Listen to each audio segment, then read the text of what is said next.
Pour son 57e anniversaire, Jennifer Aniston a prononcé une phrase inattendue « Il est l'amour de ma vie ».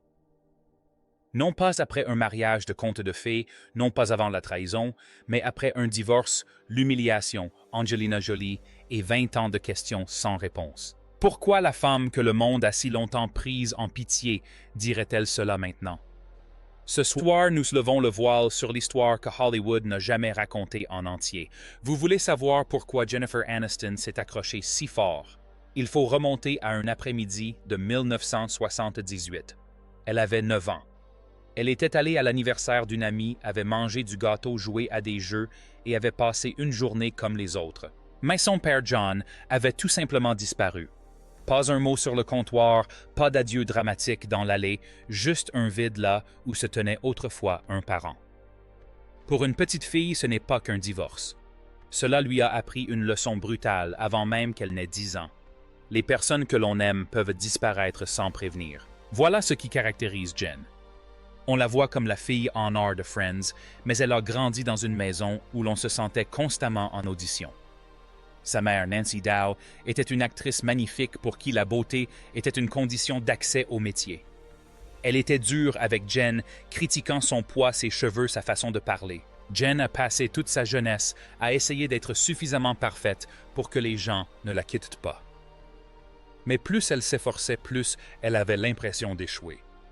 Bien avant que Brad Pitt n'entre dans sa vie, elle enchaînait déjà les relations à la recherche de la personne qui enfin resterait. La plupart des gens ont oublié Charlie Schlatter. Ils se sont rencontrés sur le tournage de la série télévisée Ferris Bueller au début des années 90. Ce fut une de ces idylles intenses et passionnées qui s'éteignent aussi vite qu'elles ont commencé. Il y a eu ensuite Adam Duritz, le chanteur de Counting Crows. C'était au milieu des années 90. Il était le roi du rock mélancolique et pendant un temps, Jen a vécu cette vie-là, mais ça n'a pas fonctionné. Mais celui qui m'a vraiment marqué, c'est Tate Donovan.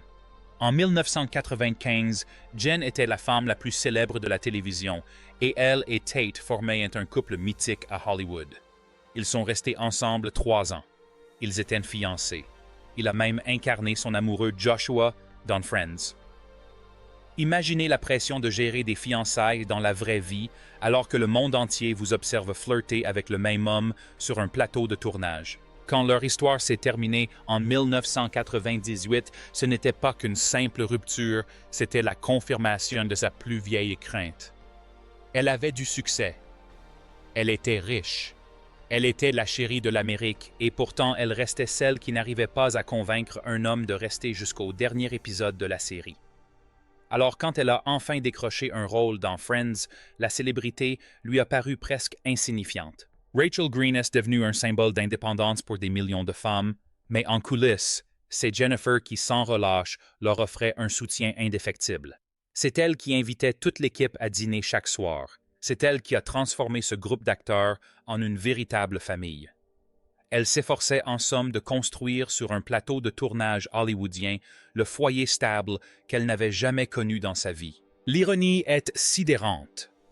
Elle était la femme la plus convoitée de la planète, mais au fond d'elle, elle se sentait totalement inutile. Elle vivait dans un état d'hypervigilance, gagnait $1 million par épisode, mais attendait toujours que le sol se dérobe sous ses pieds. C'était une femme qui avait conquis le monde, mais qui restait cette petite fille de 9 ans rentrant chez elle dans une maison vide. Et c'est alors que Brad Pitt est entré en scène. En 1998, les agents les plus influents d'Hollywood se sont réunis et ont décidé de jouer les dieux. Ils ont organisé une rencontre à l'aveugle entre les deux plus grandes stars de leur catalogue, Brad Pitt et Jennifer Aniston. Il ne s'agissait pas d'une simple rencontre romantique dans un café. C'était une fusion d'affaires à haut risque qui, par un heureux hasard, a pris une tournure explosive. Brad venait de rompre avec Gwyneth Paltrow, une rupture très médiatisée et très cool. Jen, quant à elle, en avait enfin fini avec les drames de Tate Donovan. Ils étaient les deux atouts majeurs du couple hollywoodien et lorsqu'ils se sont enfin retrouvés à dîner, l'alchimie fut si instantanée qu'elle en était presque troublante. Pour une femme comme Jen, qui avait passé sa vie à supporter les critiques acerbes de sa mère et la disparition soudaine de son père Brad, était comme une brise rafraîchissante. Il était charmant certes, mais il lui offrait ce dont elle rêvait depuis l'âge de 9 ans, la promesse d'un refuge sûr.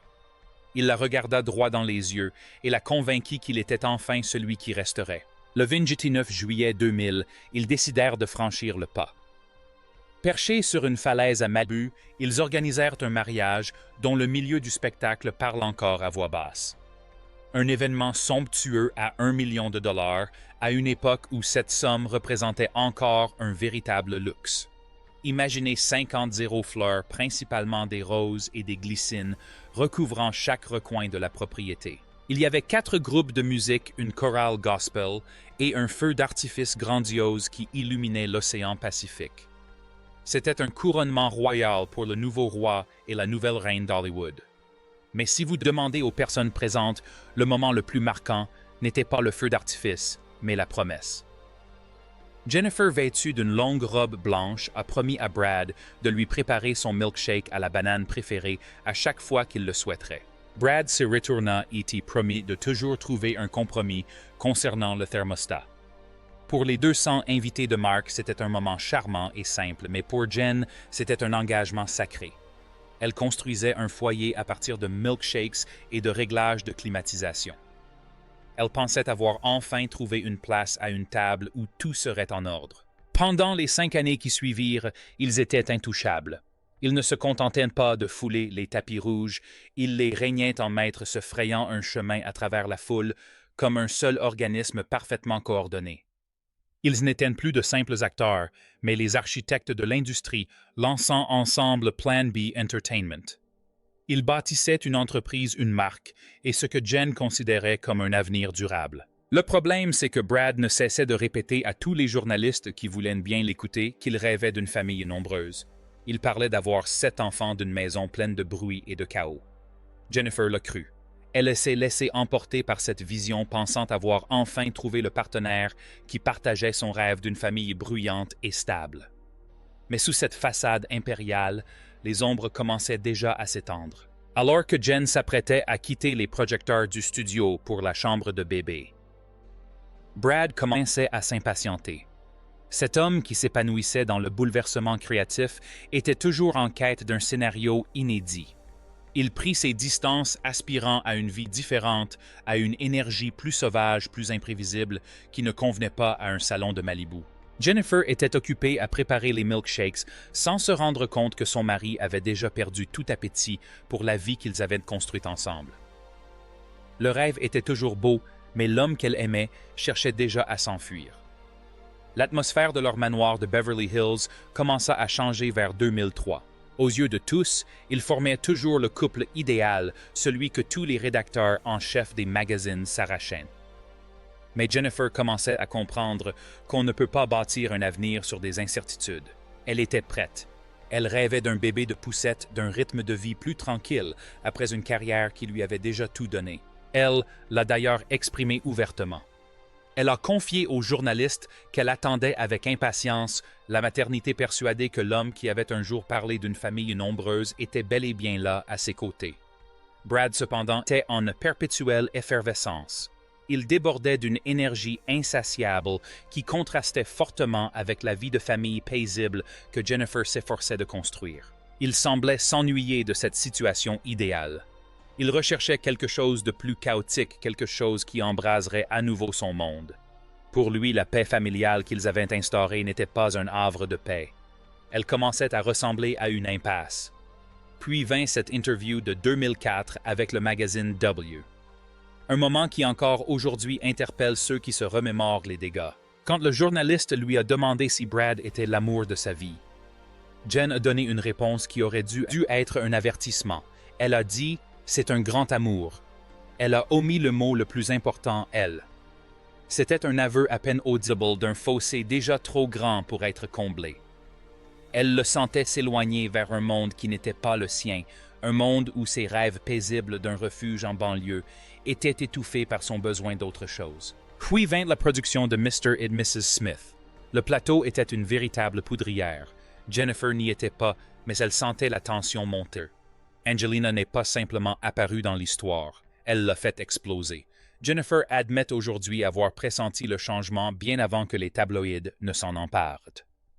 En janvier 2005, ils se sont rendus à Anguilla avec Courtney Cox et David Arquette, une ultime tentative pour sauver ce qui était irrémédiablement perdu. En vain. Quelques jours plus tard, ils ont publié un communiqué commun sur le respect et la bienveillance. Mais Hollywood ne s'enrichit pas de la bienveillance. Il s'enrichit du sang. Le véritable coup dur, celui qui a transformé sa douleur intime en un spectacle public, est survenu quelques mois plus tard. Ces photos de Brad et Angelina sur cette plage du Kenya avec Maddox ont fait surface. Ce n'était pas qu'un simple titre à la une. Cela fut une véritable humiliation publique pour Jennifer. Imaginez être la femme la plus célèbre du monde et voir la nouvelle vie de votre mari étalée sur tous les panneaux publicitaires des supermarchés alors que vous êtes encore en plein divorce. Les médias ont transformé sa vie en spectacle. Ils ont créé des t-shirts Team Jen et Team Angelina, profitant sans scrupule du fait qu'une femme avait été remplacée. Jennifer est devenue l'incarnation même de la femme abandonnée. Un niveau d'humiliation publique presque sans précédent. Chacun de ses gestes était comparé au nouvel empire Brangelina. Malgré tout, Jen n'a pas crié. Elle n'a pas fait de tournée des lamentations. Elle a attendu des mois avant d'accorder une interview à Vogue où elle a résumé la situation en un seul mot, pas cool. Sa seule arme, c'était sa dignité. Elle refusait de se victimiser, même quand le monde entier cherchait à la noyer sous la pitié. Elle observait impuissante Brad et Angelina bâtir un empire mondial, adopter des enfants et s'imposer sur la scène internationale grâce à leur militantisme. Chaque article relatant leur famille recomposée parfaite ravivait la plaie de la vie qui avait été promise à Jennifer sur cette falaise de Malibu en 2000. Elle était celle qui était restée dans la maison qu'ils avaient construite, tandis que l'homme qu'elle aimait s'enfuyait vers un avenir qu'elle n'avait même pas été invitée à entrevoir. Il ne lui restait que le silence, les questions et un héritage de 200 millions de dollars qui lui semblait désormais un trophée vide, symbole d'une vie effacée sous ses yeux. Pendant 15 longues années, Jennifer Aniston a vécu dans un monde où son propre nom ne suffisait jamais. Elle était certes la chérie de l'Amérique, mais elle était aussi prisonnière d'un monde médiatique où les tabloïds refusaient de laisser s'éteindre les braises de 2005. Elle a tenté de tourner la page. En 2011, elle a rencontré Justin Theroux, un homme qui lui correspondait parfaitement intellectuel, anticonformiste et à l'aise dans l'ombre de New York. Ils se sont mariés en 2015, mais même dans ce nouveau cocon d'intimité, le fantôme de Brad Pitt planait toujours. Pendant Queen's Ends, chaque interview qu'elle a donnée était un véritable champ de mine, qu'elle fasse la promotion d'un nouveau film ou d'une nouvelle entreprise, peu importait. Les vautours de l'industrie revenaient toujours aux mêmes sources. Ils voulaient tout savoir sur son dernier enfant, sa dernière récompense ou sa dernière apparition sur le tapis rouge avec Angelina. Les médias avaient transformé la vie de Jennifer en un tableau de bord, une comparaison perpétuelle où elle était constamment dépeinte comme la femme solitaire, tandis que l'homme qui l'avait quittée bâtissait un empire mondial. Un tel examen public aurait rendu n'importe qui d'autre amer, mais Jennifer est restée silencieuse. Elle travaillait, elle souriait, et elle jouait le rôle que le monde attendait d'elle. Mais pendant que le monde s'empressait de fouiller son passé pour faire le buzz quelque chose de discret et d'inattendu, se tramait en coulisses. La relation entre Brad et Jen ne s'est jamais vraiment rompue. Elle s'est simplement estompée. Il y avait ces liens secrets, ces échanges discrets et privés, loin des flashs des photographes. Un coup de fil pour son anniversaire, un message de soutien lors du décès d'un parent, un simple « je pense à toi » pendant les moments difficiles. Il ne s'agissait pas d'amour romantique et encore moins d'un fantasme de retrouvailles. Il s'agissait du fait qu'ils avaient survécu à la folie furieuse de leur début. Ils partageaient une histoire que personne d'autre ne comprenait et en vieillissant, ils ont réalisé que 5 années de vie commune ne pouvaient et ne devaient pas être effacées simplement parce que la fin avait été amère. Jennifer a observé l'ascension et la chute de l'ère Brangelina avec un stoïcisme presque détaché. Tandis que le public voyait un couple puissant conquérir le monde, Jennifer constatait les mêmes schémas d'intensité et de bouleversement créatif qui l'avaient jadis mené au bord du gouffre. Elle est restée fidèle à elle-même, construisant une vie stable et de véritables amitiés. Puis vint 2016, l'année où l'image idyllique se brisa en 1000 morceaux. Le divorce entre Brad et Angelina ne fut pas un simple communiqué de presse, ce fut une véritable catastrophe morale. Soudain, l'homme qui avait été présenté comme le héros parfait pendant une décennie se révéla être un homme en proie à des démons intérieurs. Les révélations sur l'incident de son jet privé et l'effondrement total de sa vie privée ont bouleversé le monde du cinéma. Pour la première fois, Brad Pitt n'était plus intouchable. Il reconnaissait une longue lutte contre l'alcool et une profonde crise existentielle.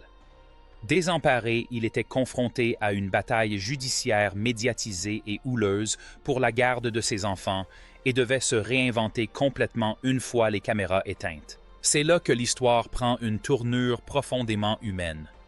C'est le conflit auquel aucun d'entre nous ne s'attendait. Jennifer a vu un Brad enfin indéniablement humain. Il n'était plus le prince charmant qu'il avait abandonné sur une plage en 2005.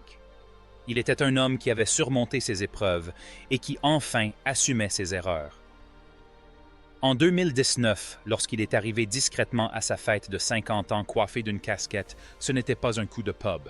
C'était un geste d'apaisement. Il était là pour reconnaître la personne qui l'avait le plus blessé. Le monde a été stupéfait quelques mois plus tard lors des SAG Awards 2020.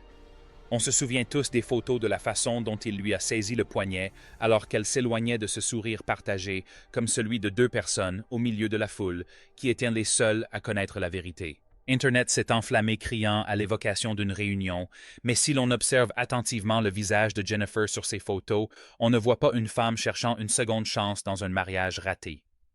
On voit une femme témoigne d'une rédemption. Elle a compris que l'homme qui se tenait devant elle sobre humble et portant les stigmates de ses propres échecs retentissants était enfin celui qu'elle avait toujours espéré voir. Il était réel.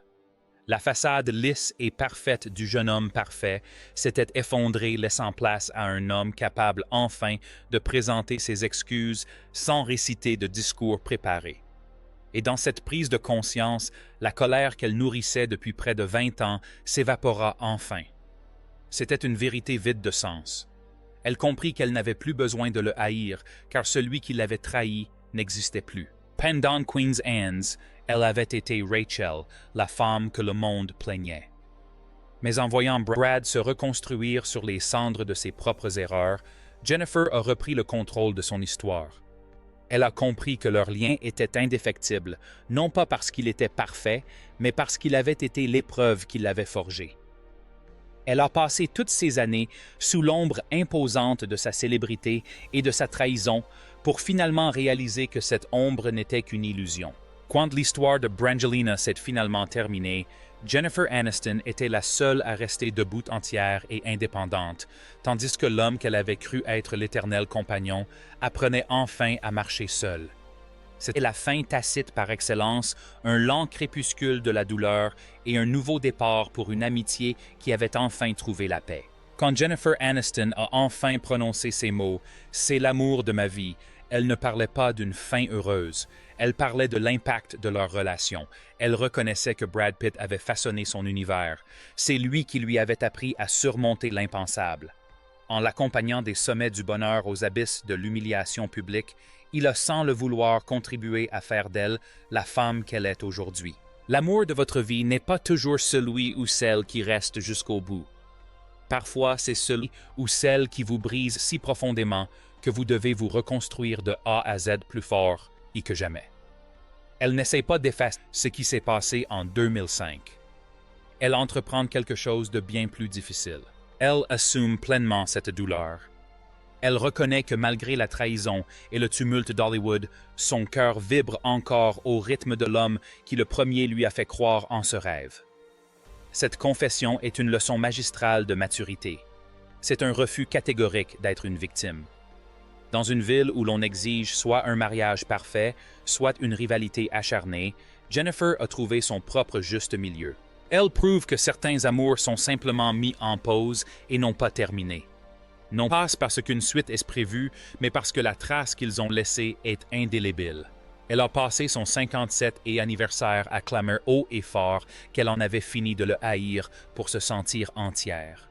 Elle en a fini d'essayer d'oublier pour passer à autre chose. La leçon est brutale, mais nécessaire. On peut aimer la personne qui nous a fait souffrir. On peut trouver de la valeur dans une relation qui a échoué. On peut se tenir au milieu des ruines d'une immense gloire hollywoodienne et réaliser que le plus important n'était ni le contrat ni la bague. C'était la sincérité de nos sentiments. Alors je vous le demande, si vous étiez à sa place, auriez-vous le courage de prononcer ces mots? Oseriez-vous appeler amour de votre vie la personne qui vous a brisé le cœur? Partagez votre vérité dans les commentaires. Nous voulons entendre parler des amours qui ne nous quittent jamais vraiment. N'oubliez pas de liker et de vous abonner pour continuer à lever le voile sur les vies réelles derrière les masques d'Hollywood.